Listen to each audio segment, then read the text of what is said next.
હળવદના સુસવાવમાં પાઇપલાઇનનું કામ ગોકળ ગતિએ, ખેડૂતો પરેશાન। હાલ શિયાળુ પાક એવા ઘઉં, જીરું, લસણ, રાયડો સહિતના વાવેતર શરૂ થઈ ગયા છે, ત્યારે સમયસર વાવણી નહીં થતા ખેડૂતોને આર્થિક ફટકો પડી રહ્યો છે। ત્યારે હવે ત્રણ સિઝન વીતવા છતાં પણ જમીન સમતલ કે ખાડાઓનું પુરાણ નહીં કરી દેવામાં આવતા ખેડૂતો વળતરની માંગ કરી રહ્યા છે। હળવદના બ્રાહ્મણી ડેમ 2 માંથી ગુજરાત વોટર ઇન્ફ્રાસ્ટ્રક્ચર લિમિટેડ દ્વારા મોરબી, રાજકોટ અને જામનગર જિલ્લા સુધી પાઇપલાઇનની કામગીરી છેલ્લા 1.5 વર્ષથી ચાલી રહી છે, જેના કારણે સુસવાવ, ઈશ્વરનગરના ખેડૂતોની જમીન સમયસર સમતોલ તેમજ ખાડાઓનું પુરાણ કરવામાં કંપની વાવણી પુરવાર થતા 10 જેટલા ખેડૂતોની 100 વીઘાથી વધારે જમીનમાં પડતર બની ગઈ છે। તો હાલ શિયાળુ પાક એવા ઘઉં, જીરું, લસણ, રાયડો સહિતના વાવેતર શરૂઆત થઈ ગઈ છે, ત્યારે સમયસર વાવણી નહીં થતા ખેડૂતોને આર્થિક રીતે ફટકો પડી રહ્યો છે। ત્યારે હવે ત્રણ સિઝન વીતવા છતાં પણ જમીન સમતલ કે ખાડાઓનું પુરાણ નહીં કરી દેવામાં આવતા ખેડૂતો વળતરની માંગ કરી રહ્યા છે। બ્રાહ્મણી ડેમ 2 ખાતે બની રહેલો સંપ અને પાઇપલાઇનનો ભૂતકાળ અનેક વિવાદોથી ઘેરાયેલો છે।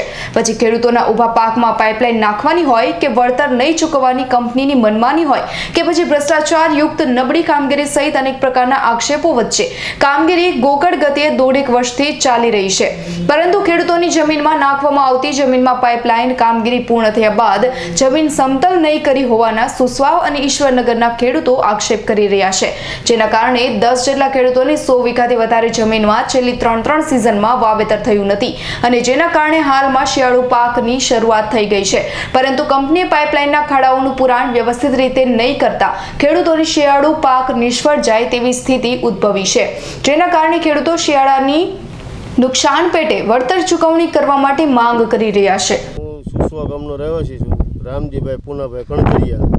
મારી જમીનમાં પાઇપલાઇન જ્યારે ઘઉંમાં મારો પાક ઊભો હતો ત્યારે એવડે ઘઉંમાં પાઇપલાઇન ગાળવાનું ચાલુ કર્યું અને ત્યારે એવડે લોકો એવું કીધું કે તમારી જમીન જે છે એવી જમીન અમે કરી આપશું, તમને કોઈ જાતની તકલીફ નહીં પડવા દઈએ, બરાબર। પછી એવડે એને મને 2-3 વળતર આપ્યા, એના ત્યારે પાકના જે આવ્યા એ વાવેતર જે કરતા હોય, કપાસનું હોય કે ઘઉંનું હોય કે જે વાવેતર થાય ત્યારે એ લોકો વળતર આપતા રહેતા। પણ અત્યારે અમારે જીરું વાવેલું છે, મગફળી જ્યારે કાઢવાની 10 તારીખે ત્યારે મેં ઈવડાને કીધેલું કે મારી જમીન તમે કમ્પ્લીટ કરી દે, મારે એમાં જીરાનું વાવેતર કરવાનું થાય છે। ઈવડે લોકો કે હા કરી દઈશું। અત્યારે 11મા મહિનાની 26 તારીખ આવી, હજી ઈવડે કોઈ જમીન કમ્પ્લીટ કરેલ નથી। ઈવડે લોકોને વળતરનું કહે તો વળતરે આપતા નથી। આ જમીન જે રહી એ જમીન અત્યારે એમાં પાક વાવેતર થાય એવું નથી, વાવો તો કોઈ નીપજ આવે નહીં એમાં।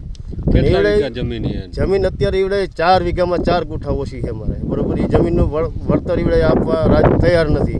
બાબર સાહેબને કીધેલું છે, ગુપ્તા સાહેબને વાત કરેલી છે, ઈવડે લોકો હાયા કરે છે, કોઈ જાતનું નિરાકરણ લાવતા નથી અને ઈવડે કે કામ કરી દઈશું કરે છે। હજી આજ 11મા મહિનાની 25 તારીખ, આજ 26 તારીખ થઈ ગઈ, બરોબર।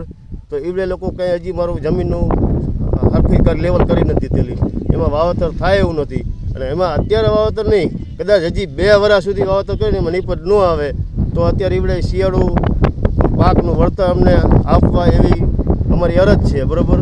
આશીષભાઈ કે ગણેશભાઈ દલવાડી, સુસવાના રહેવાસી।